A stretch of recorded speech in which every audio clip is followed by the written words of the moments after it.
Shalom sahabat Gebada, bagaimana kabar hari ini? Bersama saya Pendeta Seifkul Gerungan dari Jaringan Doa Sekota Jakarta Utara. Dengan semakin bertambahnya pemahaman kita akan firman Tuhan, maka dalam berbagai kondisi dan situasi yang dialami, kita dapat terus merasakan sukacita dalam penyertaan Tuhan. Pembacaan kali ini diambil dari kitab Efesus pasal 1 sampai 3. Surat Efesus adalah salah satu surat yang ditulis oleh Paulus saat berada di penjara Roma. Dalam surat ini, Paulus menjelaskan kehendak Allah dalam mendirikan gereja serta bertujuan untuk menguatkan dan mendorong gereja Tuhan, yakni orang-orang percaya. Efesus adalah ibu kota dan pusat perdagangan Asia Kecil pada saat itu. Tempat tersebut juga merupakan kota yang memuja dewa Artemis dan merupakan pusat dari semua agama, tempat banyak orang berkumpul. Gereja Efesus dibangun di sana. Jumlah orang percaya bertambah satu demi satu, dan mereka adalah orang-orang yang setia di dalam Kristus Yesus. Semua ini adalah karena kasih karunia Allah. Dengan kasih karunia Allah, Paulus menjadi Rasul Kristus sehingga hal itu membuat semua ini menjadi mungkin. Menurut kisah para rasul, pada perjalanan misi yang ketiga, Paulus tinggal di Efesus selama 3 tahun, menyebarkan Injil, dan mendirikan sekolah Tiranus untuk melatih banyak pekerja misi. Sebab itu berjaga-jagalah dan ingatlah bahwa aku 3 tahun lamanya, siang malam, dengan tiada henti-hentinya menasehati kamu masing-masing dengan mencucurkan air mata. Demikianlah, gereja di Efesus adalah gereja yang dibangun dengan air mata oleh Paulus, dan juga merupakan gereja yang sangat dikasihi olehnya. Hal tersebut diawali dengan doa. Dia berkata, "Terpujilah Allah dan Bapa Tuhan kita Yesus Kristus, yang dalam Kristus telah mengaruniakan kepada kita segala berkat rohani di dalam sorga. Sebab di dalam Dia Allah telah memilih kita sebelum dunia dijadikan, supaya kita kudus dan tak bercacat di hadapannya." Tuhan ingin gereja menjadi satu melalui Yesus Kristus. Gereja adalah tubuh Kristus, dan kita adalah orang kudus yang hidup di mana Yesus Kristus sebagai kepala gereja bersama Yesus adalah suatu karunia bagi kita. Sebab karena kasih karunia kamu diselamatkan oleh iman, itu bukan hasil usahamu, tetapi pemberian Allah. Itu bukan hasil pekerjaanmu. Jangan ada orang yang memegahkan diri. Oleh karena itu, kita sudah diperdamaikan dengan Allah melalui salib, dan kita mengaku bahwa baik orang Yahudi maupun orang bukan Yahudi adalah satu di dalam Kristus. Yaitu bahwa orang-orang bukan Yahudi, karena berita Injil, turut menjadi ahli-ahli waris dan anggota-anggota tubuh dan peserta dalam janji yang diberikan dalam Kristus Yesus. Dari Injil itu, aku telah menjadi pelayannya menurut pemberian kasih karunia Allah yang dianugerahkan kepadaku sesuai dengan pengerjaan kuasanya. Ya, benar. Allah telah memanggil kita untuk memberitakan kabar baik. Dengan mewartakan kabar baik Yesus Kristus ke seluruh dunia, bukan hanya orang Yahudi, tetapi juga orang bukan Yahudi pun diselamatkan dan menjadi anak-anak Tuhan. Itulah gereja, dan itulah yang akan kita lakukan. Saya harap kita dengan berani datang kepada Tuhan dalam iman kepada Yesus Kristus dan keyakinan kepadanya. Sekarang, mari kita membaca dan mendengarkan kitab Efesus dari pasal 1 sampai 3 bersama Gebada.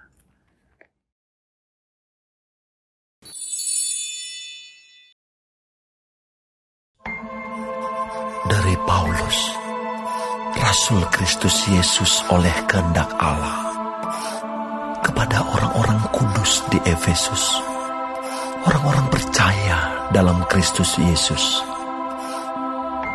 Kasih karunia dan damai sejahtera dari Allah, Bapa kita, dan dari Tuhan Yesus Kristus menyertai kamu. Terpujilah Allah dan Bapa Tuhan kita, Yesus Kristus, yang dalam Kristus telah mengaruniakan kepada kita segala berkat rohani di dalam surga. Sebab di dalam Dia, Allah telah memilih kita sebelum dunia dijadikan, supaya kita kudus dan tak bercacat di hadapan-Nya. Dalam kasih, Ia telah menentukan kita dari semula oleh Yesus Kristus untuk menjadi anak-anak-Nya sesuai dengan kerelaan kehendak-Nya, supaya terpujilah kasih karunia-Nya yang mulia, yang dikaruniakannya kepada kita di dalam Dia, yang dikasihi-Nya. Sebab di dalam Dia dan oleh darah-Nya kita beroleh penebusan, yaitu pengampunan dosa menurut kekayaan kasih karunia-Nya yang dilimpahkannya kepada kita dalam segala hikmat dan pengertian. Sebab Ia telah menyatakan rahasia kehendak-Nya kepada kita sesuai dengan rencana kerelaan-Nya, yaitu rencana kerelaan yang dari semula telah ditetapkannya di dalam Kristus sebagai persiapan kegenapan waktu untuk mempersatukan di dalam Kristus sebagai kepala segala sesuatu, baik yang di surga maupun yang di bumi. Aku katakan di dalam Kristus, karena di dalam Dialah kami mendapat bagian yang dijanjikan. Kami yang dari semula ditentukan untuk menerima bagian itu sesuai dengan maksud Allah, yang di dalam segala sesuatu bekerja menurut keputusan kehendak-Nya, supaya kami yang sebelumnya telah menaruh harapan pada Kristus boleh menjadi puji-pujian bagi kemuliaan-Nya. Di dalam Dia kamu juga, karena kamu telah mendengar firman kebenaran, yaitu Injil keselamatan. Di dalam Dia kamu juga, ketika kamu percaya, dimeteraikan dengan Roh Kudus yang dijanjikannya itu. Dan Roh Kudus itu adalah jaminan bagian kita sampai kita memperoleh seluruhnya, yaitu penebusan yang menjadikan kita milik Allah untuk memuji kemuliaan-Nya. Karena itu, setelah aku mendengar tentang imanmu dalam Tuhan Yesus dan tentang kasih-Mu terhadap semua orang kudus, aku pun tidak berhenti mengucap syukur karena kamu. Dan aku selalu mengingat kamu dalam doaku dan meminta kepada Allah Tuhan kita Yesus Kristus, yaitu Bapa yang mulia itu, supaya Ia memberikan kepadamu roh hikmat dan wahyu untuk mengenal Dia dengan benar, dan supaya Ia menjadikan mata hatimu terang, agar kamu mengerti pengharapan apakah yang terkandung dalam panggilan-Nya, betapa kayanya kemuliaan bagian yang ditentukannya bagi orang-orang kudus, dan betapa hebat kuasanya bagi kita yang percaya, sesuai dengan kekuatan kuasanya yang dikerjakannya di dalam Kristus, dengan membangkitkan Dia dari antara orang mati dan mendudukkan Dia di sebelah kanannya di surga, jauh lebih tinggi dari segala pemerintah dan penguasa dan kekuasaan dan kerajaan dan tiap-tiap nama yang dapat disebut. Bukan hanya di dunia ini saja, melainkan juga di dunia yang akan datang. Dan segala sesuatu telah diletakkannya di bawah kaki Kristus. Dan Dia telah diberikannya kepada jemaat sebagai kepala dari segala yang ada. Jemaat yang adalah tubuhnya, yaitu kepenuhan Dia yang memenuhi semua dan segala sesuatu.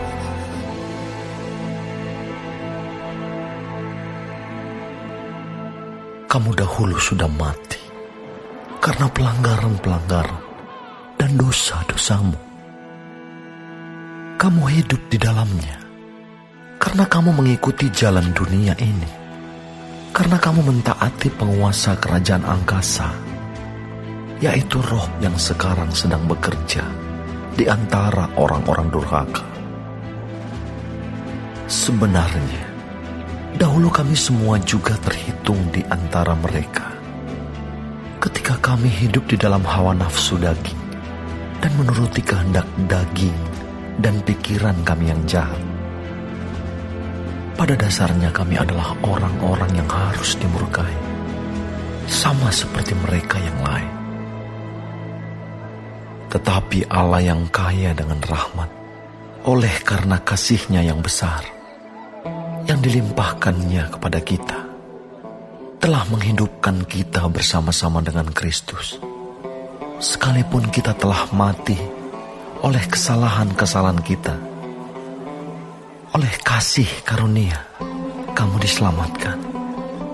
Dan di dalam Kristus Yesus, Ia telah membangkitkan kita juga dan memberikan tempat bersama-sama dengan Dia di surga, supaya pada masa yang akan datang, Ia menunjukkan kepada kita kekayaan kasih karunia-Nya yang melimpah-limpah sesuai dengan kebaikan-Nya terhadap kita dalam Kristus Yesus. Sebab karena kasih karunia kamu diselamatkan oleh iman. Itu bukan hasil usahamu, tetapi pemberian Allah. Itu bukan hasil pekerjaanmu. Jangan ada orang yang memegahkan diri.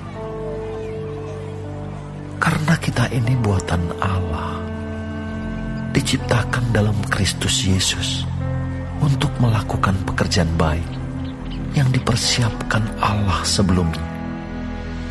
Ia mau supaya kita hidup di dalamnya.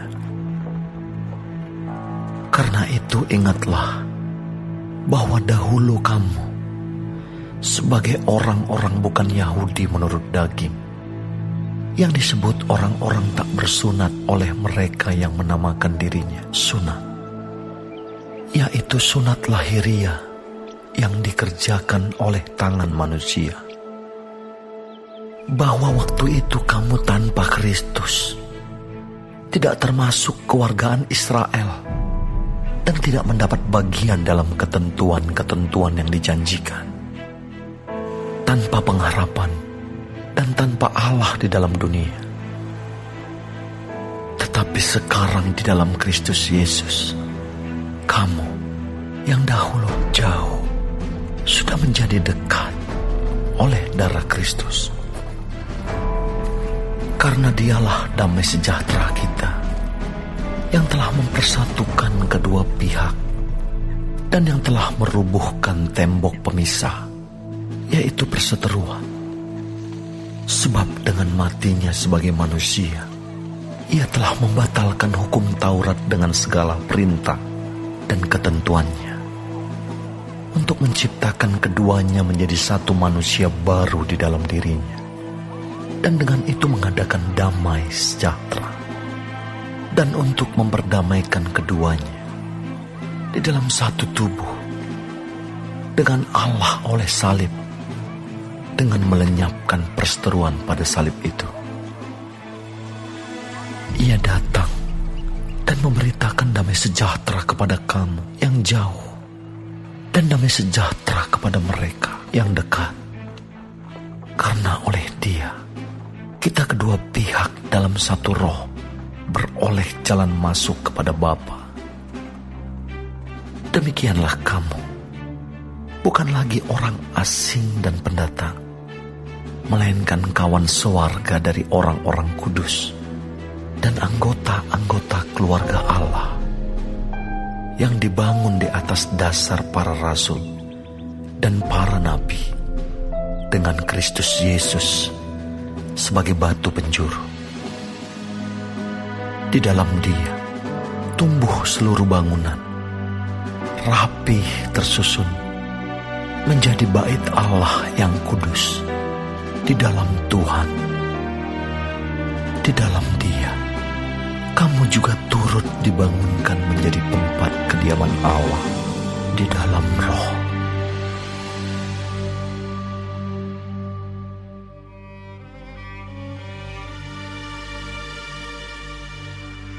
Itulah sebabnya aku ini, Paulus, orang yang dipenjarakan karena Kristus Yesus, untuk kamu orang-orang yang tidak mengenal Allah. Memang kamu telah mendengar tentang tugas penyelenggaraan kasih karunia Allah yang dipercayakan kepadaku karena kamu, yaitu bagaimana rahasianya dinyatakan kepadaku dengan wahyu, seperti yang telah kutulis di atas dengan singkat. Apabila kamu membacanya, kamu dapat mengetahui daripadanya pengertianku akan rahasia Kristus yang pada zaman angkatan-angkatan dahulu tidak diberitakan kepada anak-anak manusia, tetapi yang sekarang dinyatakan di dalam Roh kepada rasul-rasul dan nabi-nabinya yang kudus, yaitu bahwa orang-orang bukan Yahudi karena berita Injil turut menjadi ahli-ahli waris dan anggota-anggota tubuh dan peserta dalam janji yang diberikan dalam Kristus Yesus. Dari Injil itu aku telah menjadi pelayannya menurut pemberian kasih karunia Allah yang dianugerahkan kepadaku sesuai dengan pengerjaan kuasa-Nya.